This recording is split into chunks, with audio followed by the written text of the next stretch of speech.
Papayat pa rin ba kahit hindi nakapag-exercise? Ito ang good news. The formula to manage your weight is 20% exercise, 80% nutrition. So knowing that, ano yung una natin gagawin? Number one, fix what you're eating. Remember, complete balanced meal dapat. Ano ba dapat ang complete balanced meal?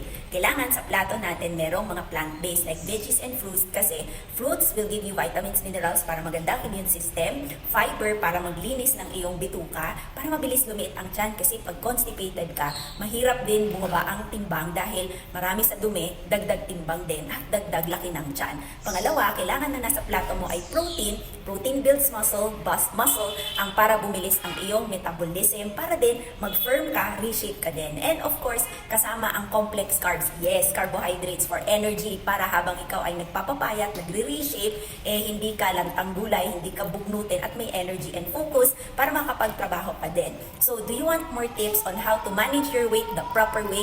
Let's